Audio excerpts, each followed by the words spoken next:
Connaissez-vous la signification du titre de The Summer Hikaru Died?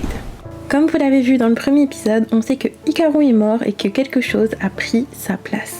Non, on va pas parler de ça, on va pas faire de théorie sur ce que c'est, mais on va parler du jour précis de sa mort. Si vous avez fait attention, on parle de Yoshiki, on sait que Hikaru a disparu en montagne en janvier. Ça voudrait donc dire que Hikaru est mort en hiver. Alors pourquoi ce titre? L'été où Hikaru est mort ne prend en compte que Yoshiki. Car oui, Yoshiki a des doutes depuis que Hikaru est revenu de la montagne en janvier. Il est donc resté 6 mois en plein déni.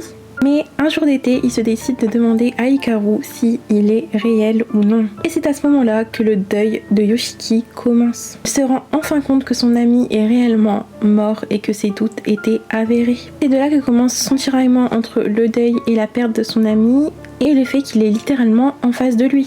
Et c'est pour ça qu'on voit beaucoup Yoshiki en doute et en proie à l'incertitude. Car tous ceux qui perdent quelqu'un ne le revoient jamais, alors que lui a la chance de continuer à le côtoyer.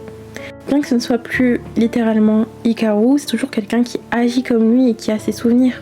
Et sa réaction face à tout ça et le fait qu'ils veulent continuer à rester auprès de lui, c'est tout à fait normal. Et beaucoup de gens auraient préféré la même solution que Yoshiki, de garder la personne qu'ils ne pensaient ne plus jamais revoir auprès d'eux. Franchement, je suis super contente que cet anime a autant de succès. J'ai lu le manga et c'est incroyable et je suis super contente que vous aimez autant. Enfin bref, j'arrête de blablater, je vous fais plein de bisous et on se dit à la prochaine pour une nouvelle vidéo.